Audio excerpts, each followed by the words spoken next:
All right, so you were born in this country for a reason, or you've been given the privilege to come to this country, so use it wisely. So we're at the end of the 8th week. We have to talk about class presentations. You guys have to pick topics. I really don't see us doing these next week. I don't know. Damon's like, I can do them. Damon, pick the topic. We can talk on Tuesday if you guys all want to like get your act together and we do it next Thursday, but I'm assuming we're doing these in the 10th week, and so next week will just be a normal week. I'm not worried about it. Hopefully this weekend when you do your lab, you'll be inspired and think of a really cool topic. And again, in the video I made, I give some ideas, but you guys really impressed me last term with the topics that you came up with. All right, does anybody know what kinetics is? There's a reason I was dressed up in my motorcycle outfit. In one word, it is the speed. It is the rate of a reaction. So yeah, it's how fast it is going. That's why the speed limit sign is there. So it's chemistry. So kinetics is the study of the rate of reactions. And let's make confession here. It's got to be the most tedious thing that I have to cover. Like if you thought thermodynamics was tedious last term and it was in the 8th week, this has got to be the most tedious. And for some reason, the most tedious things that we cover is always in the 8th week when everybody's just like needing something. So there is good news also, because I cut out half of the notes. And when we get to that part, you'll see what because I knew I could not do it in this environment, being online and not in presence with you. Rate of reactions can be they're really cool. It's just a study of it. It's very esoteric. This is the big picture. That this one thing, if there's nothing else, there's really the rest of this I have to teach you. We'll go through it. It's not hard. It's just different. So it's like when we did thermodynamics. Thermodynamics is there was nothing that challenging about it. It's just very different. So like the math we just did solutions, you guys did great with it because even though it was new, it was familiar. We were working with moles. We worked with the periodic table. This though is a little bit different. So we'll do it today, some of it, and then we'll repeat it again on Tuesday, and you'll all be great at it. So any idea what is something that will make a reaction go faster? It's chemical reactions. How can you make a chemical reaction go faster? Temperature. Temperature. So when I'm going to also be asking you why. When you say why, it is you're trying to increase the collisions. So everything with a chemical reaction is the reactants have to come in contact. They have to collide, and they have to collide correctly. So with that, Damon, why would temperature make this work? The higher the temperature, the more collisions. More jiggles, right? So we increase the kinetic energy, we're increasing the jiggles. So this actually has quite the effect. You're going to get a higher frequency and a higher effectiveness, so higher impact. So the collisions are going to be more effective, impact or effectiveness. So it's like if you're driving in a parking lot and you're going like 1 mile an hour waiting to get your mocha at Major's mocha stand, and you look at your cell phone and you bump into the person in front of you, you're like, oh, sorry, and usually nothing happens, right? But if you're on the freeway, the interstate, and you're going 55, 65, 75, that's not a fender bender. That's usually something significant. So as we increase the temperature, we increase the jiggles, we increase the frequency and the impact of the collisions. This piece of information you don't need to know, but the general rule is for every 10 degrees Celsius increase is approximately a doubling of the rate. This is why we have refrigerators, because if you cool it down, everything moves slower, including what's going to contaminate your food, and so your food does not spoil as fast.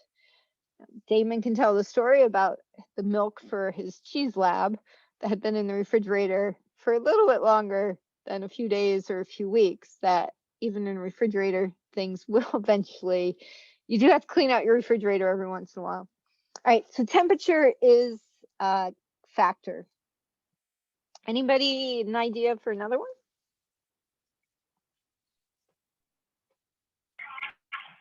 I could be wrong, but is it mass? Would you say? The mass of like the It's not the mass of necessarily it. the mass, it's the concentration. I had to think of the word too. So how much you have there. So if you have more, you're going to have a higher probability. So if we have a room with 3 people in it, you guys have all had this like at work. If you have either, if you put more people in the room, you're going to have more likelihood that you're going to collide with each other, or you can decrease the volume. You could increase the pressure. So this could be increasing the moles or the mass, as Major was saying. It could be decreasing the volume. It could be increasing the pressure. To me, those are all having an effect on the concentration. If you increase the concentration, you increase the probability that they're going to collide. All right, the third one, I'm kind of relying on somebody who's had biology to give me the third one, because it's a huge topic in biology. Catalyst or pH level? It is a catalyst, yes. pH is only going to affect it if, depending if it's a catalyst that's dependent on pH. So in biochemistry, in biology, this would be an enzyme. So in our body is extremely slow unless if you have enzymes speed it up. So back one step to concentration. So we saw with temperature, if you increase it by 10 degrees, you double it. With concentration, you know, roughly, and that's what we're going to look at. So this is roughly, if you double it, usually, so if you double the concentration, you're going to double the rate. That is not always true, and we're going to go through that. That's the whole point of the next page. But roughly, or I should have said the word usually. So the word roughly is a term the Sherpas use a lot. They're like, yeah, roughly. How far is it from here to there? Oh, roughly like an hour, and 5 days later you're there, which is roughly an hour since time doesn't really exist. So for Sherpa, they probably made it in an hour. All right, a catalyst, there's no comparison. These guys increase the rate by like millions to billions faster. These guys are a huge change. It's like nothing's happening. I do a demo, nothing's happening. And then you add the fairy dust and reaction happens immediately. And so in our body, our cells are just loaded with enzymes. They're the workers of the cell. Inorganic chemistry, meaning not organic, but inorganic, they're usually just like something like iron or nickel. Nickel, palladium, and platinum are really good. Like your catalytic converter in your car uses platinum. That's why they're always stealing it, because platinum is so valuable. We'll talk about catalysts more, I think, next Tuesday. But these are the 3 things that speed up a reaction. All right, when we talk about rate, we always do something called a rate law. And the rate law is written rate equals K. So K is, that's a K. That stands for constant, because in German, when you say constant, they don't have a C, they use a K. And then times, so the brackets mean concentration. Meaning not that you're being very thoughtful, but molarity. We're specifically using molarity, and it is of the reactants. We usually ignore the products because they're just the effect. And then it's going to be raised to some power. So this is called the order. And we have to figure that out. And that's going to require us to do some fancy work here. So the rate constant is always proportional, right? That sign means proportional. The fish to the rate. It is also temperature dependent. So the last thing we're going to do today will be some calculations with temperature. All right. The order, I want to go back to this. The order of the reaction, oh, I actually have it here. The order is not the stoichiometry. It is not the coefficient. So I don't know why I have enlist. Enlist, you know the mechanism. I had to really think there for a minute. You know the steps or the mechanism. We're going to talk about that next Tuesday. I think it's the last page. So when we get to that, this note will make sense. So it's not related to stoichiometry. So to figure it out, you need to do an experiment. So you must experiment to determine.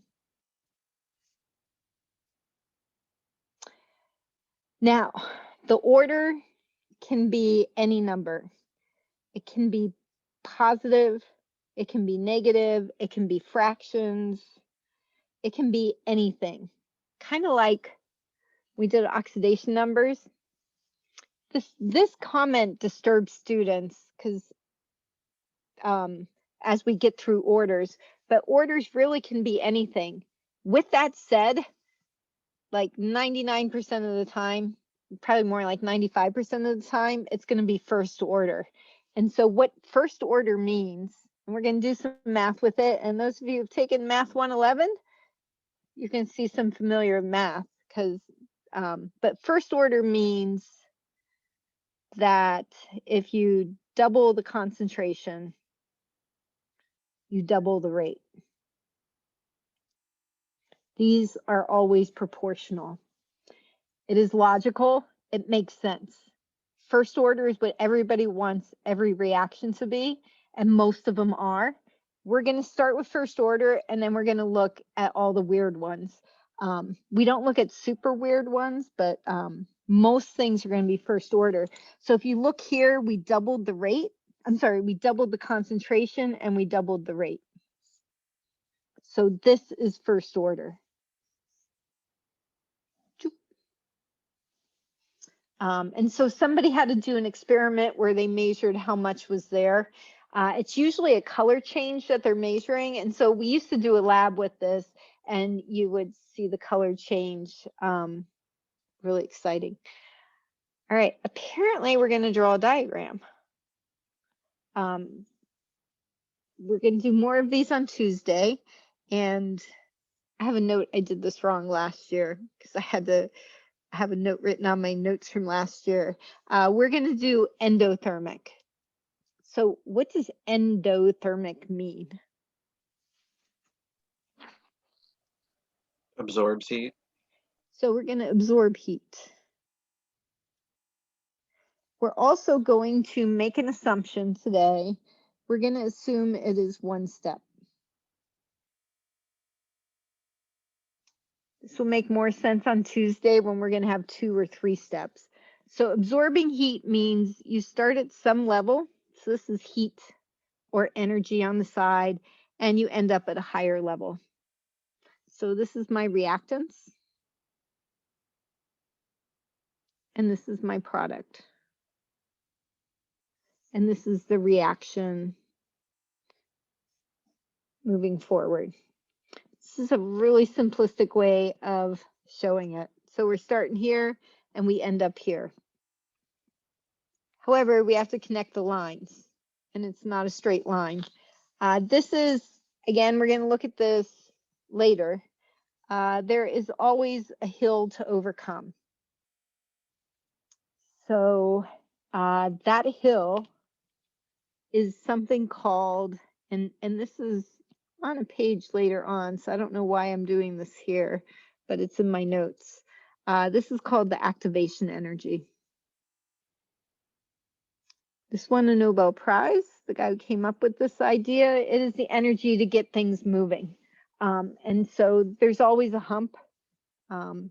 Anyway, so that's the idea. Endothermic, you start low, you end high. Exothermic would be the opposite, that you would end up lower because you're going to release heat. So in this case, we're absorbing heat. We'll do diagrams on a later page. I really can't figure out why I wanted to do one on this page. All right, so we're going to look at what we're not doing in lab because we're not in lab. And that is that you would have mixed 3 things, and then you would change the concentration of just one thing at a time. So just looking at the first 4 reactions, or actually just the first 2. If we compare 1 and 2, the only thing that changed is A.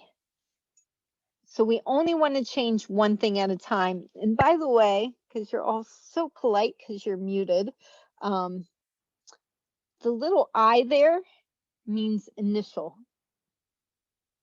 So these are the initial concentrations. Once they react, the concentration changes. That is really fancy math that we do in Chem 223. We're not going to do that math this term. We're just looking at the chart. You only change one thing at a time. And so what we're going to do is determine the order. This takes practice. We're just going to look at 2 charts today. You'll see some on your study set. Try it. At least get the idea of first order. And I was really nice to myself. So when I doubled A, I doubled the rate. So from experiment 1 to 2, I doubled A. And if you look at the rate, it went from 5.4 to 10.8. So it doubled. So it's a straight relationship. That means we say it's first order for A.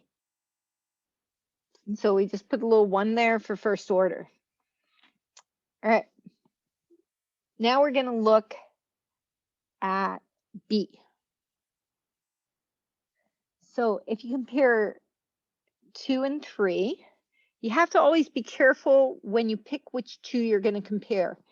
You can't have the other ones change. So when we compare 2 to 3, C doesn't change, and also A doesn't change. A is staying at 0.2. So when we cut B in half, so from going from 2 to 3, so we go to 1/2 B, the rate goes to 1/4 the rate. So if you take the 10.8 and divide by the 2.7, I'm ignoring this exponent because it doesn't change. So, but when we do the math, we'll have to factor that in. But if you take 10.8 and divide by 2.7, you'll get that it's 1/4. So that is not first order. So this is the trick. It is B to what value equals 1/4. So 1/2 to what exponent gives you 1/4? 2. So 1/2 to the second power would give you 1/4. So what we would say is it's second order for B. So whatever the change is, if you take it to the second power, you get the change in the rate. That's what the order is. I'm sure you could Google, or you could look it in the book, that free book that's somewhere on our Blackboard page. And actually, speaking of Blackboard, I wanted to make a quick comment to you because it happened to Araceli and it's been happening to my other class. This always happens in the 8th week. Blackboard starts having issues. So please make sure when you submit something, make sure it actually, like when you upload it, that it actually does submit.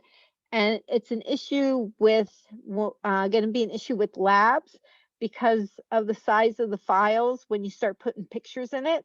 So some of you don't seem to have a problem, but it has to do with the camera we're using and stuff. And it always starts happening in the 8th week. And I think Blackboard just gets too much on it. And I don't know why. And so if that happens, just send me the pictures by email and just say, hey, it wouldn't let me upload the pictures.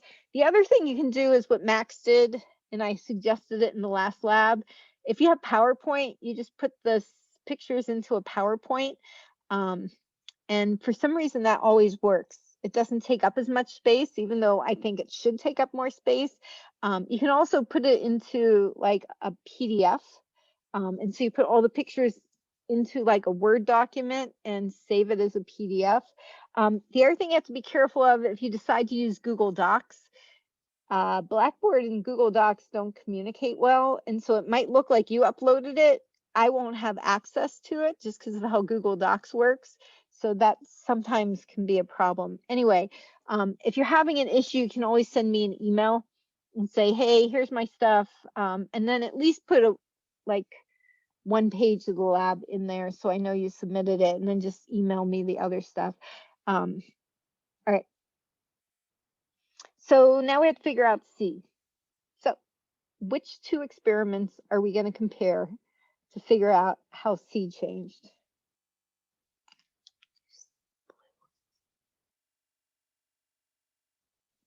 Well, 3 and 4. we don't want to do 3 to 4. Why? Because yeah, C changes, but so does B. So we have to pick when only C changes. So 1 and 4? Yeah. Yeah, and so you have to think a little bit. This is good for you. I'm making you use your brain cells. Remember those? So it is 1 to 4. It's different every time, and it's not me doing that on purpose. I don't really think about that consciously. So if you look from 1 to 4, A doesn't change, B doesn't change, and C changes. So we're going to compare experiments 1 and 4. So again, you can only have one thing changing. So when we double C, what happened to the rate?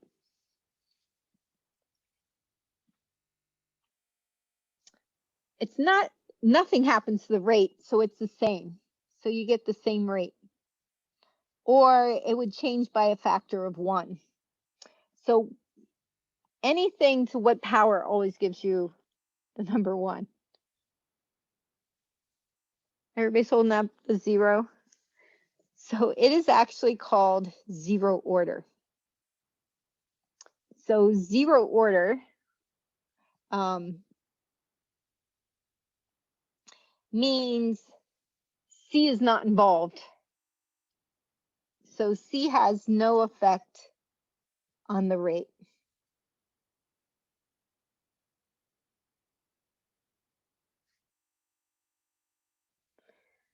When we do the mechanisms of reaction, which may be today, but will probably be Tuesday, we'll see how we're doing.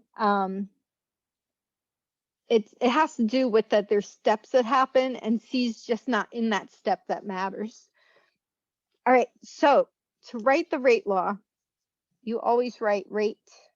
I don't care if you write capital rate or small rate, equals K. K is always there. K is different for every reaction. K is different for every temperature. Times, we would do A to the first power. You don't have to show the 1 because anything to the first power just means that number. And then B to the second power. And we ignore C because C didn't have an effect. So if it's 0 order, it's not in the rate law. So C is not in the rate law. It doesn't matter what C is. All right. So what this is an algebraic equation. It is a different equation for every chart. But once you have this equation, it's just simply plugging in the numbers. Oh, I'm sorry, that is B. This is the answer for B. The answer for A I did over here. By the way, my answer here for A, I don't have to see this work. You're going to either get the answer right or you're going to have it wrong. And again, this is probably, it becomes your comfort zone for kinetics. It takes practice. It's something different and new, But again, whatever you do to the concentration, if that happens to the rate, it's first order. And most things are. If nothing happens, then it's zero order, and then you have other possibilities. These are the most common ones, 0, first, and second. You can have fractional orders. You can have negative orders where it actually, as you add more, it slows it down. It's kind of weird to think about, but you can't think, like we unfortunately have all been educated this way, that we're taught to think linearly, that everything moves in a forward direction, and that's not actually true. All right, so determining the value of K, you have all this beautiful data up here. You can use, if you got the rate law correct, you can plug in any set of data. So plug in any data points. So I'm just going to use experiment 1. So my rate, sorry, this is our rate law. So 5.4 e to the -7, and then that is a capital M per second. And that equals K, what we're solving for, times A. A was 0.1 molar. And then B was 0.2, except B, I have to square it.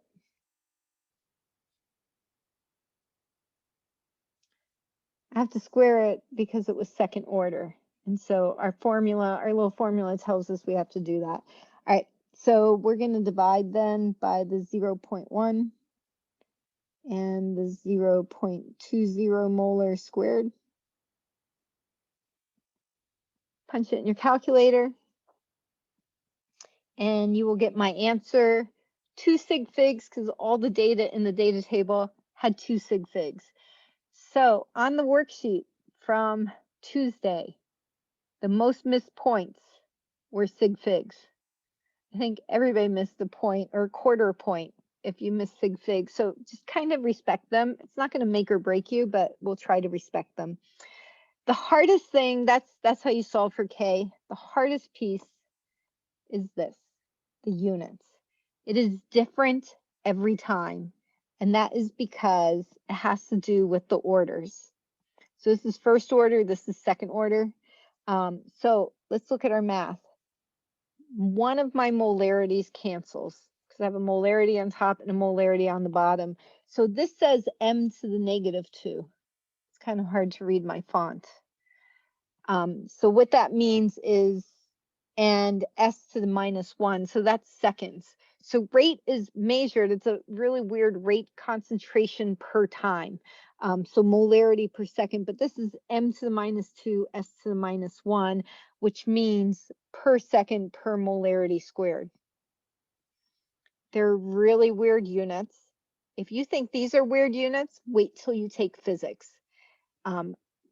Constants always have the units to make all the units cancel out. And so you just go with it. All right, what I'm gonna have you guys do is try D and E. So every time you're just plugging into our formula, we figured out rate equals K times A times B squared. So here we're just trying to find, oh, I'm sorry, I have to show you how to do D.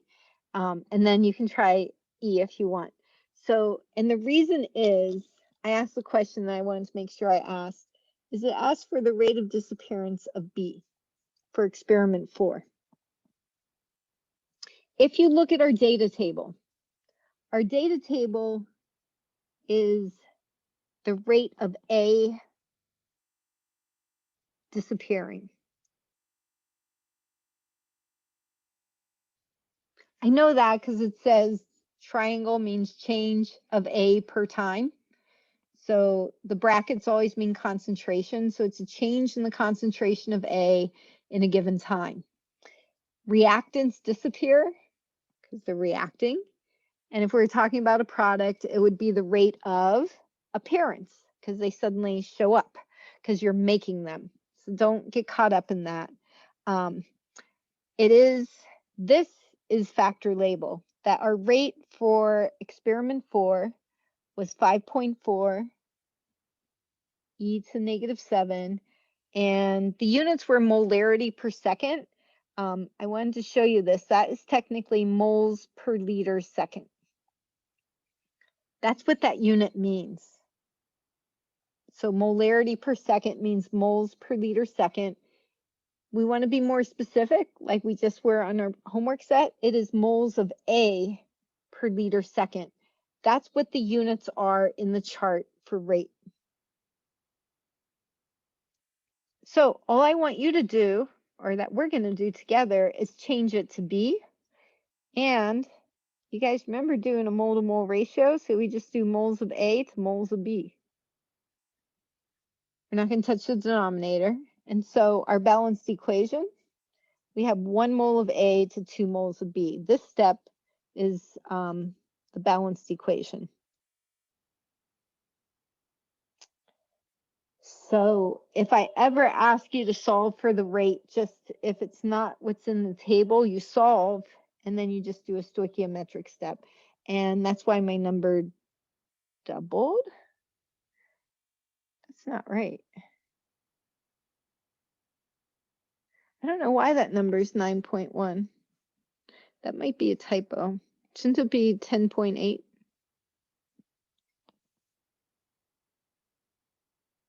That's fascinating.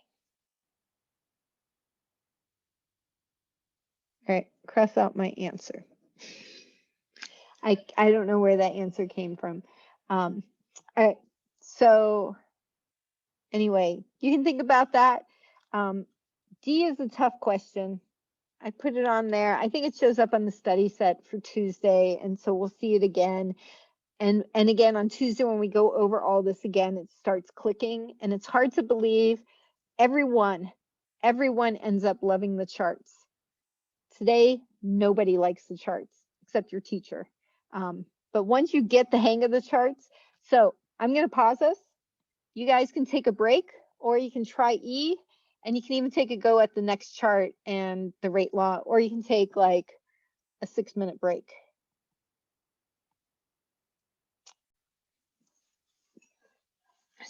So, let's see if I can do this with gloves on. So the rate, we just plug in. So we're solving for B. So we would do the rate divided by K times A. That's going to equal B squared. Right? So we're just going back to this formula. It's realizing this formula is going to always change depending on the question. So we're going to have to take the square root.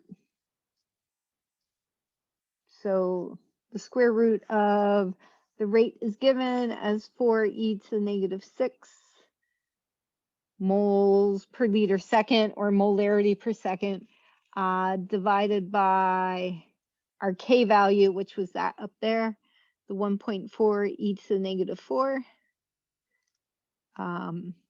per m squared s. So what I want to tell you about the units of K, do it the best you can. You might lose a half a point. It's not going to make or break you in the class. So just take a deep breath. Right, and A is 0.25. And you plug it in and hopefully you get my answer. So questions on that one? All right, that's just plugging and solving. All right, so another experiment. We're gonna triple X. So when I tripled X, so when I made X 3 times, Y doesn't change and there's no change. So what's that mean about X? It's not in our rate law, right? So X, so we're going to be X to the 0 power. So it's not in the rate law. All right, so Y. So this is an interesting question. Which two do we compare for Y? And why?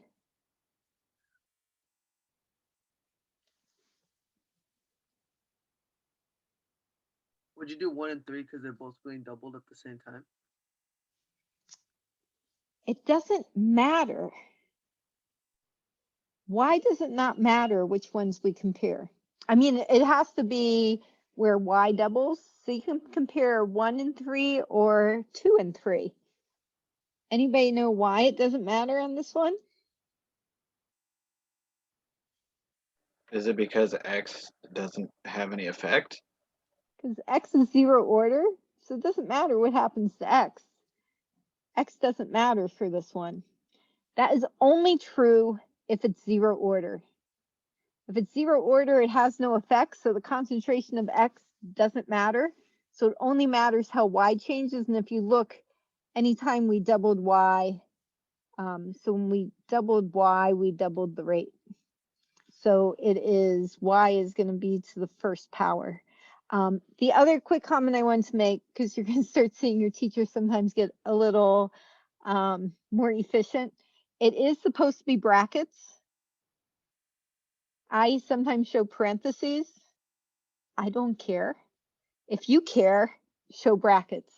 But sometimes I just put parentheses, and I don't know why I do that. Probably because we all like to, it's round, and round is nicer than these boxy things.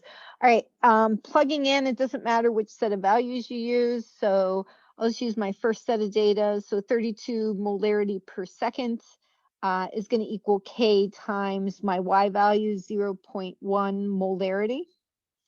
And so we divide by the 0.1. So the unit cancels the molarity. So we're just left, so it's going to, 32 divided by 0.1 is 320. So my K is 320, and we would say per second, or S to the minus 1. I highly recommend you write sec, not S, because you're not going to be able to read your own handwriting on Tuesday afternoon when you go back to look at this to do your study set, and you're going to be like, why'd I write a 5? You all know that you will do that. So the abbreviation is S, but everybody writes it like that. You can say S to the minus 1 or just per S. Either way, it means the same thing. The units for time are always in the denominator because it's a rate. It's per time. It is not always going to be seconds, just this page was. All right, so that's the chart. You'll see that on your study set and on your worksheet, and it's really not that bad. All right, let's move on. We are going to get to use the natural log function. All of your calculators should have a natural log, or you type it in. It is not log. It is natural log. You're supposed to have taken Math 111 to be in this class. And in Math 111 is where you learn about logs and natural logs. It doesn't really matter to me if you really know what they mean. It's a key on your calculator. You need to know where the key is on your calculator. This is the formula we're going to be using for first order. For those of you who've taken Calc 2, it all comes from if something is first order, which again, 95% of reactions are first order. Radioactivity is first order decay. Radioactive decay is always first order. And so I don't know if anybody looks at the syllabus since it's just like buried somewhere on Blackboard. Our next subject is radioactivity. And it's why we actually always teach it with kinetics, because radioactive decay is first order decay. So we've actually done half of radioactivity once we get through kinetics. And so it has to do when you do, you change this formula. So this is a change in A. So A final, or A at some data point minus A initial divided by time equals K times A. You will get this formula. So T is at some data point. That means at 1 minute, at 5 minutes, at whatever time I give you. A0 is initial. So the initial concentration. K is the constant and T is the time. The units for K and time have to complement each other. So if you look at this problem, my K is per second and my time is in minutes. They have to complement each other. These do not complement right now. So you will have to make this, change this to seconds, right? So multiply by 60, so 300 seconds. So just be aware of that. Time is easier to change. K is whatever it's given. So the idea of first order decay is it's not a straight line. It is, it decays in a natural log function. And so if you do it as a natural log of the concentration, you do see a straight line. So if we were live in person, there's a whole nother page that ends up being everybody's happy place, which is we graph these things. And in the old days, you all had the same calculator, and I probably could have done this on Zoom. Right now, there's probably at least 4 or 5 different calculators among 15 people. And so if we were in class, I would have you actually change your seats so you were sitting with the people with the same calculator as you, so you could teach each other how to use your calculators.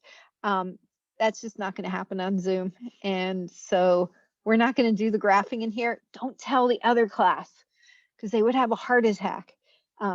It's okay. You guys get to do 2 class presentations.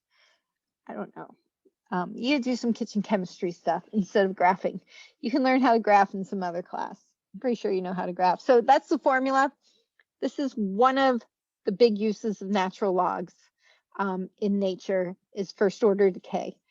And so how this works, there's our K. It's going to have to tell you it's first order decay. Today we're only going to do first order. We'll look at the other possibilities next week. The initial pressure, that would be A at time 0.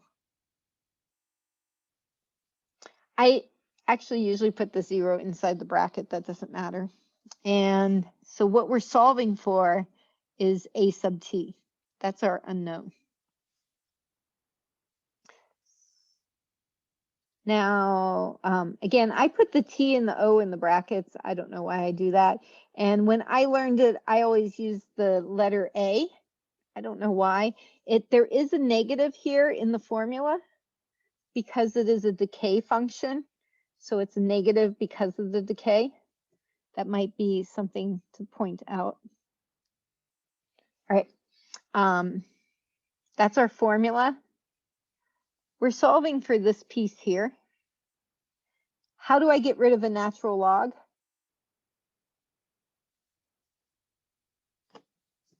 Well, if you don't know how your calculator tells you, it's the function above the natural log, which is the e, little e. So if you do a little e, both sides taken to the little e, that gets rid of the natural log.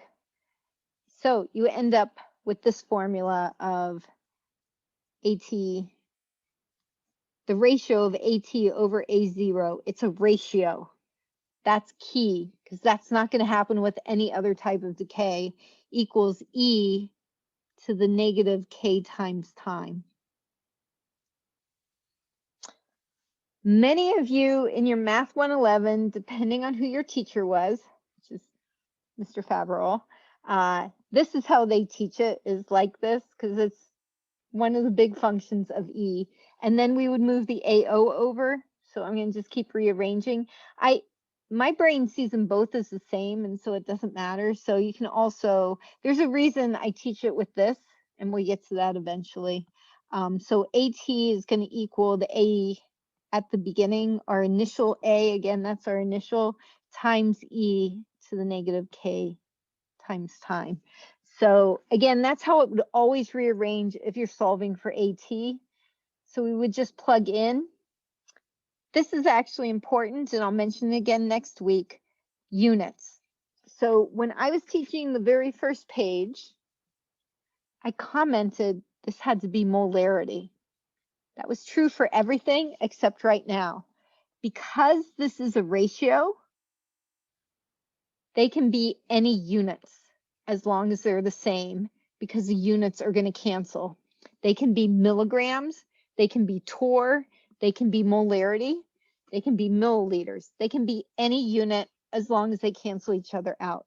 So I'm just gonna keep it like that. So AT is gonna equal my 240 torr. That is one of, so torr.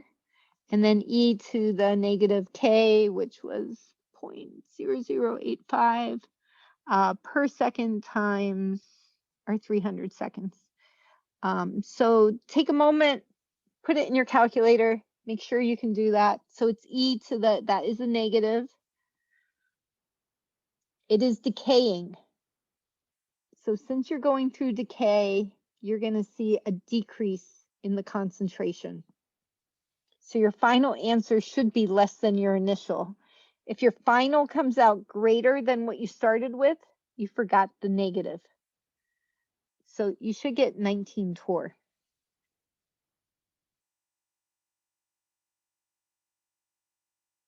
And I'm just pausing, seeing if there's questions.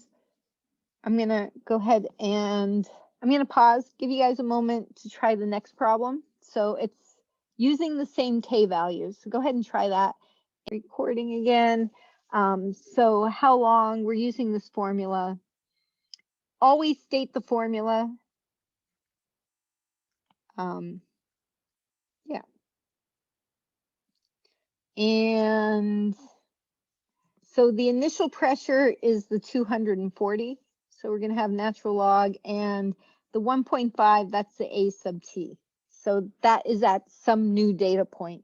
So we're going to have the 1.5 torr on top, 240 torr on the bottom. So again, it's a part B, so we're still using the same initial data, equals negative 0.0085 per second times time, and we're solving for time. So the natural log is of these two together, of that ratio, and then you'll divide by negative 0.0085 per second, and you'll get an answer which must be 600 seconds, roughly. So I'm going to ask this question, and so I changed it to 10 minutes because if I said, hey, let's take a 600-second break, you would probably, you've all been with me long enough that you would probably just go, we already knew she's weird, but you would change this to 10 minutes logically. All right, I'm going to ask you, does it make sense? And the answer is, of course it makes sense. Yes, it makes sense. Can anybody tell me why it makes sense?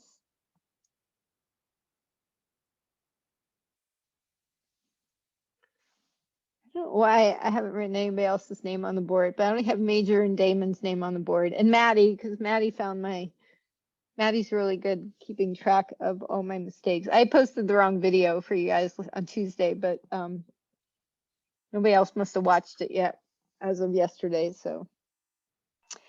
Is it because It has to do lower with the pressure? temperature. Go ahead, Damon. Lower pressure, it's gonna take longer. Yeah, so we had at 5 minutes, we were at 19 torr. So now we're at 10 minutes. And so it's even lower. It is not a linear relationship. It's a natural log relationship. So lower pressure, longer time. It is, we're comparing to A to B. It's really that simple. Now, the next one, you are going to be asked this question. Does your answer make sense? You're going to see this question a lot on the study sets or worksheets. All right. And so we're looking at this information. It's first order decay. This is the symbol for half-life. So it is written like this, T1/2. That's just the symbol. It is the time for half to decay.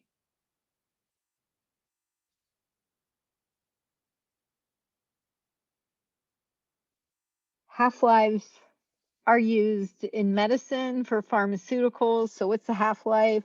It's used with working with nuclear chemistry. So what's the half-life of decay? And so it's how long for half of it.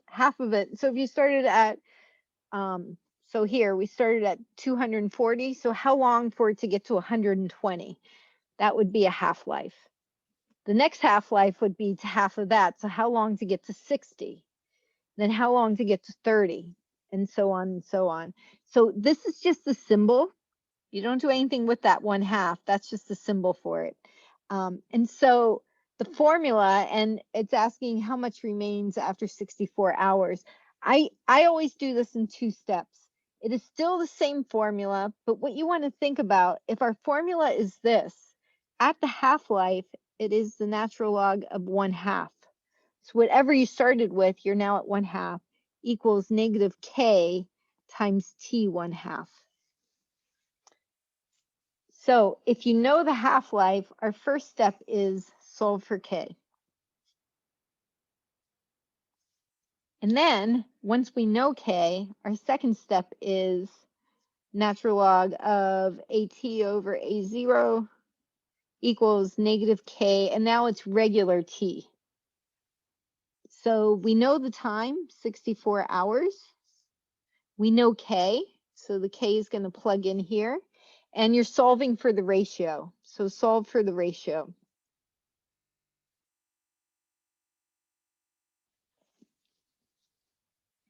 I'm going to pause and give you like a moment to try that. And then you can even say why it makes sense to you. Right. Keep going if you've got it. But what we're going to do is take the natural log of 1/2 and divide by negative half-life, which is the 12.7. So when you do that, you'll get 0.0. We have a lot of sig figs here. I'm going to go with 3.0545. So for sig figs, we're doing a function and the rules change for sig figs. So you can go with the rule in physics, which is you just give 3 and keep it simple. But so we do need a unit, and so it's going to be, K's are always per time, so per hour, because my half-life was an hour. So I just took natural log of 1/2 and divided by the negative half-life. All right, that's my K value.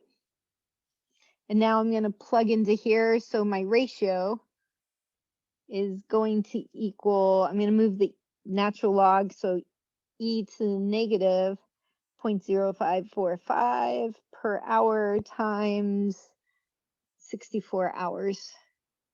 So again, just make sure your hours will cancel, and you plug this in and you're going to get 0.0305. That's the ratio. If you assume the initial, if the initial is 100%, then this would be 3.05%. So sometimes I just ask what's the fraction or for the percent. If it asks what percent is left, you just assume the initial is 100. That's kind of a personal thing. Some people like it as a fraction, some people like it as a percent. To explain if the answer makes sense, anybody who want to try why the answer makes sense other than that the teacher got the answer? Has to do with the half-life.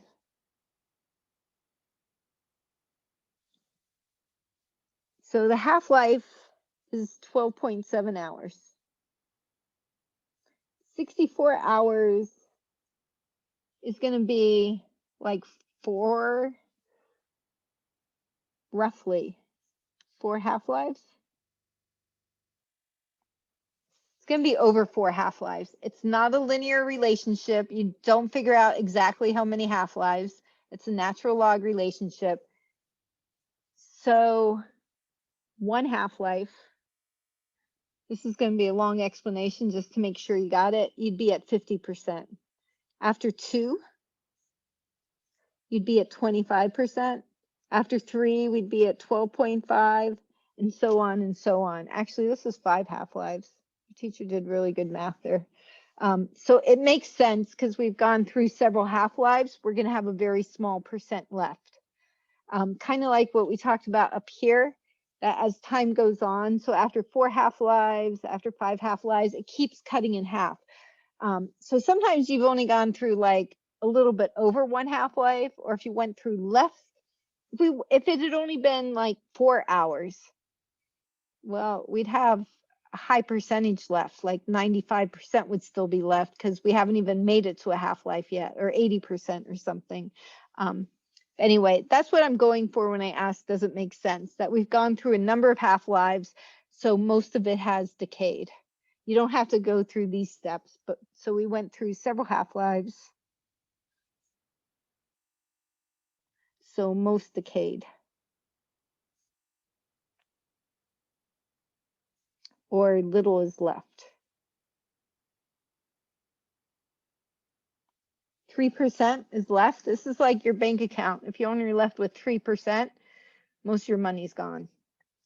All right, yeah, do one more page. Take a deep breath. And we're gonna do temperature. All right, this guy won a Nobel Prize. He also, remember the diagram we did earlier? This diagram would be for exothermic. Does anybody see why that would be for exothermic? You're ending up lower. So this is where we're starting, and we're ending up lower than where we started. This hill, from where you start to the top of the hill, that is called E sub A. So that's this guy right here. That is the activation energy.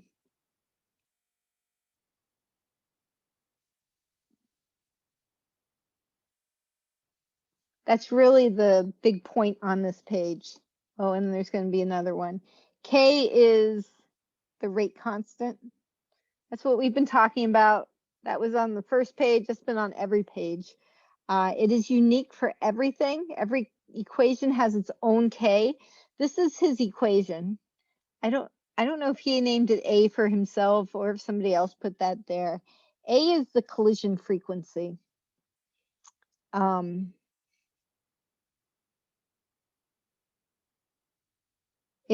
It is, I don't even know what it is.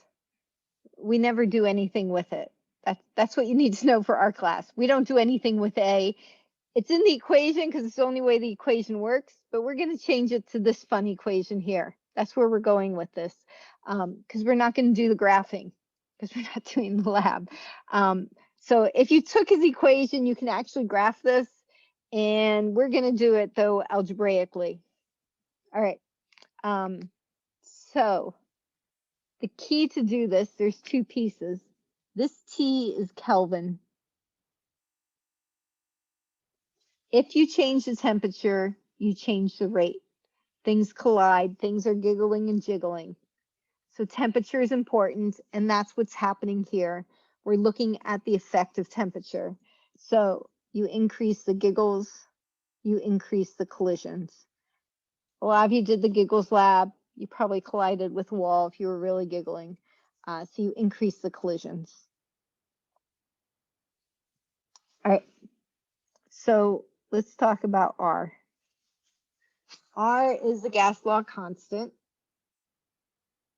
However, our units are going to be different, so it's a new constant. It's not a big deal. When we do kinetics, we use this constant because it deals with giggles and jiggles. And so the constant that we're going to be using is 8.314. And your teacher likes kilojoules, so we're going to do it in kilojoules, e to the -3. So that's our constant. And that is kilojoules per mole. There is a mathematical way of relating ATM liters over Kelvin to kilojoules. We're not going to go through that today because we're all getting tired. But this is our new K, and I'm sorry, this is our new R that plugs in there. And we do natural log function, EA. So we're going to walk through the algebra with this and solve. It's just algebra. That's all it is. Some of you have the solve function on your calculator. You state the formula. The good news is, right, it's a formula. So for your celebration, which is a couple weeks off, you'll just want to have a nice, like I would condense your notes, like have a little nice card. You can have all your notes there, but so that way you can get through it efficiently. All right, this is going to be K1. It's like gas laws. This is T1, but we have to change it to Kelvin, so 298 Kelvin. K's, you just keep them how they are. This is my K2. It's same units. I don't know why I don't show the units. And this is my T2, which we changed to, what's that going to be, 318K.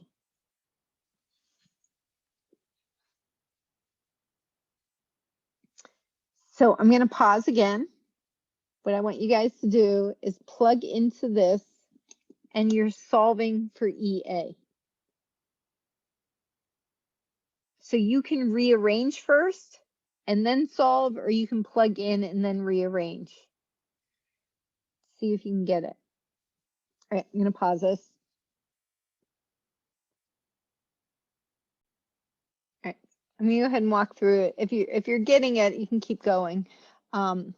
So the key is you can plug in first, or you can rearrange first. I'll go ahead and rearrange. So here's my formula. And again, be careful, it's a different R. You can just write R. You don't have to plug the number in, but do realize it's a different value now. We are solving for the activation energy. So this whole thing is one piece. It's a natural log of that, so that all stays together. This is also one piece because it's in parentheses. So you're going to have to divide by all of that. So you actually, for some of you, you're going to be better to figure out what this piece is and then put that number in there. So that gets rid of that piece. And then the R, we're going to have to multiply because it's in the denominator. So we're going to have R times this divided by that equals negative. So to make it a positive, activation energies are always a hump. They're always an uphill. Or doesn't, yeah. So you have a negative here. It's how I teach it this way because it is similar to other formulas we have done where we did final minus initial. You will also find it where they show it slightly different, but then you would have the negative R. Again, you can just write R. I'm going to write the 8.314 e to negative 3 kilojoules per mole. And we're going to have natural log of K2 is the 0.332 over the 0.101.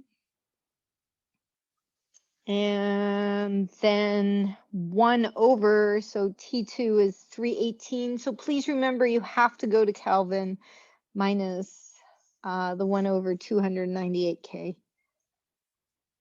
And the parentheses are the key in your calculator. You will get 47 kilojoules per mole.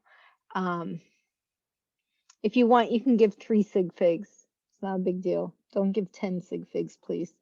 The second one, again, our formula, natural log of K2 over K1 equals negative EA over R. Sorry, I'm just in the habit of always writing this because I'm setting up a good standard for you. So just state the formula, and this time circle what you're solving for. It is easier to always solve for the K2. So again, this is my new temperature 2. So I'm going to have the natural log of K2. My K1 is still the same, so the 0.101. And that equals my activation energy, which is now negative 47 kilojoules per mole over R. The 8.314 e to negative 3. And then times by our new T2 is 308 minus 1 over 298. So for some of you, it's going to be best to figure this in and factor this whole piece in and then move this over. So once you punch this whole part into your calculator, we have to get rid of the natural log. How do we get rid of the natural log again? Little e. So if you do e to the power, it gets rid of that. So it's going to be e to the power of all of this. That negative is important. And once you get all of that, then you multiply that answer by the 0.101, and you should get my answer. So watching me do it, it's more you have to, it's algebra, and you all are capable of doing algebra. It's just taking a deep breath. And right now you're probably tired, so just say, all right, I'm just going to make sure I can do it. I'm here an hour before class on Tuesday, and I am putting the answers in your study set. So last thing I want to go over, does your answer make sense? And these next 4 pages, we're going to go over this stuff again. There's 1 new page of notes, so actually 2 new pages, new stuff that we'll go over on Tuesday. So there's no new notes for Tuesday. So does your answer make sense? Of course it does. Yes. But you're going to tell me why. So if we look at our temperature, so we went from 25 degrees Celsius to 35 degrees Celsius. So we increase the temperature. That means you're increasing the kinetic energy, or the giggles and jiggles and wiggles. Oh my. So you're going to increase the collisions, which means you increase the rate, which means you increase K. So if we compare this K to the original K, it increased. If the rate goes up, K goes up. They always go up together. That's what I'm looking for when I ask you, does it make sense? Yeah, temperature went up. Don't just say temperature went up, K went up. I do want you to put it together that the temperature went up, so there's more collisions because everything's giggling and jiggling more chaos, more kinetic energy, however you like to say it. And so that makes more collisions, and so K goes up. All right, you do have a lab due on Sunday. Again, there's 3 parts to it. 1 is just some math post-lab questions. You can do a cartoon also. 1 is some kitchen chemistry stuff. We're going to mix things. And 1 is you do another, like find some kind of water related, either a water innovation. So either cleaning up the water or making drinking water for everyone. There's a short 21-minute video of just some stuff, ideas people have had from the past that might spark your interest. And I was going to do office hours on Saturday if people want them, probably. So from 10 to 11. So if you have questions on the lab, I will be there, or you can also email me. All right, I'm going to stop.